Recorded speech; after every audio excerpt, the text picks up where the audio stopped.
eksekusi secepat mungkin kalau misalnya sudah ada idenya. Iya. Kadang ide itu ternyata nggak cuma milik kita.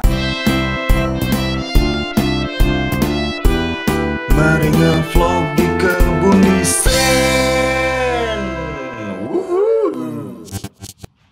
Assalamualaikum warahmatullahi wabarakatuh. Selamat datang di vlognya Kebun Desain. Oke, seperti biasa kali ini kita punya tips ataupun informasi bisnis yang tentu aja ini bisa berguna buat teman-teman yang sedang berbisnis ataupun baru mau memulai bisnis. Ya, tapi sebelumnya aku mau kasih tahu dulu nih, ini channel apa sih? Ini adalah channel edukasi bisnis, marketing, dan dunia desain grafis. Dan channel ini merupakan bagian dari studio desain grafis Kebun Desain yang menjual berbagai jasa seperti jasa desain logo, desain kemasan, desain sosial media, dan juga jasa legalitas. Iya, jadi buat teman-teman yang pengen order desain logo, desain kemasan, desain apapun buat bisnisnya sampai daftar-daftar legalitas buat bisnis, itu bisa langsung kontak nomor WhatsApp yang ada di deskripsi. Siap! Kayak gitu ya. Kontak. Oke nih Dek, ada tips apa yang bisa kita share ke teman-teman kali ini? Ya, kita akan sharing terkait gimana sih cara meningkatkan omset. Oke. Kalau tadi kan menghindari omset turun ya. Nah, ini caranya. Cara meningkatkan omset gimana? Cara meningkatkan omset, oke. Ini usahanya general ya, bisa usaha apapun seperti itu. Kita akan bahas satu per satu. Oke. Ya, yang paling sulit adalah yang pertama. Apa nih? Mencari ide yang unik dan kreatif. Ya kalau misalnya ide-ide umum atau kopas mah bisa lah ya. Cuma nanti pada saat prakteknya ya kamu harus struggle pada saat bersaingnya. Benar. Yang unik, yang fresh, yang itu ternyata pasarnya ada dan banyak ya. Nah, susah banget. Itu susah banget sih. Susah banget ya. Ya kalau misalnya memang yang unik gitu kan ya, atau misalnya yang umum juga nggak apa-apa. Ya. Tapi ada yang pembeda di produk kamu. Bisa seperti itu. Itu masih bisa bersaing lah. Tapi kalau misalnya yang umum terus kamu sama percis ngejiplak, susah naiknya. Iya, gitu ya. Ya, memang kalau resiko dari ide yang umum, tapi persaingan ketat. Kalau kita ngambil yang unik dan lain sebagainya, perlu riset lebih gitu ya. Ini pasarnya ada nggak, besar nggak gitu. Itu yang perlu dipikirkan kan gitu. Dan karena ide-ide yang unik, yang kreatif, yang visioner, yang baru dan fresh itu, ketika dicoba belum tentu laku juga di pasaran. Iya, itu betul. Susahnya. Itu. Kadang kita analisis riset nih misalnya, idenya fresh nih menurut kita unik gitu, dan pasti laku di pasaran. Nggak taunya malah nggak laku. Iya, benar. Makanya itu yang disebut susah. Iya.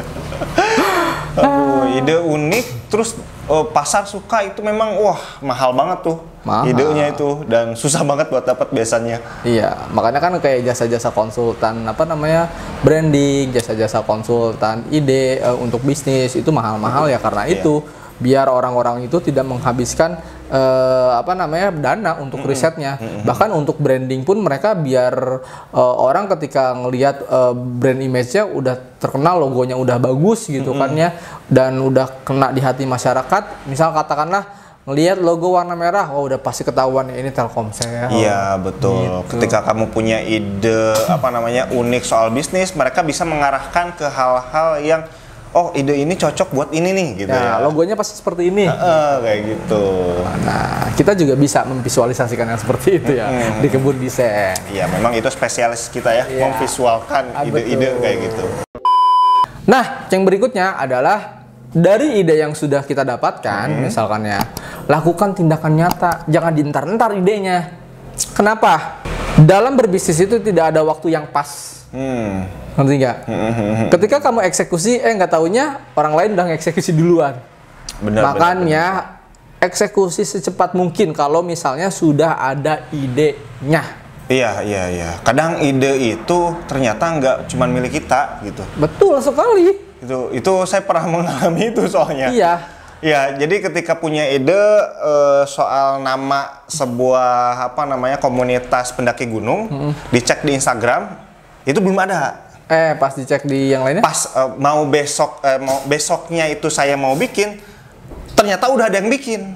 Wah. Jadi hanya selang 1 hari gitu. Iya. Ternyata ide itu kan aku nggak pernah ngobrol ke siapa-siapa punya nama komunitas buat pendaki gunung. Wah, ini belum ada nih. Tahu-taunya besoknya udah ada yang daftar di Instagram gitu. Iya, betul. Sama satu lagi apalagi orang yang merealisasikan idenya itu dananya unlimited. Wah, habis itu kita. Itu baru nama doang ya, nama komunitas gitu ya. Belum kalau bisnis itu kan orang tiap hari tuh, wah bisnis apa nih, bisnis apa nih, bisnis apa ya. Barangkali ide-ide itu muncul ke siapa, terus siapa cepat yang eksekusi ya dia yang bakal punya nama itu gitu. Betul sekali. Makanya perlu ngecek nama di DJKI dan kita pun ada jasa itu. Iya, segera buat kalau punya ide brilian, kamu cek ternyata belum ada yang bisnis. Itu segera eksekusi ya. Betul sekali. Nah, berikutnya adalah analisis data dan juga pelajari pasar.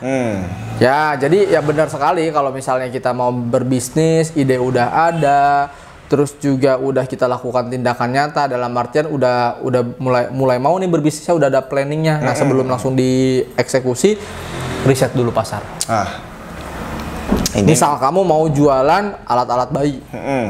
Biasanya kan kalau misalnya alat bayi itu cari pasar yang perumahannya baru. Iya, benar. Benar gak? Benar. Jangan ke perumahan yang udah lama, yang udah umurnya perumahan itu udah umurnya 30 tahun berdiri, ya pasti itu isinya nenek-nenek, kakek-kakek. Iya. Bener. Ini terkesan kayak gampang-gampang susah ya.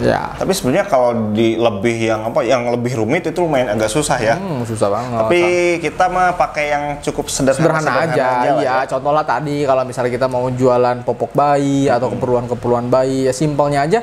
Kamu jangan jangan langsung bikin ruko di situ atau nyewa dulu aja nggak apa-apa. Kita kan tes pasar ya kan ya.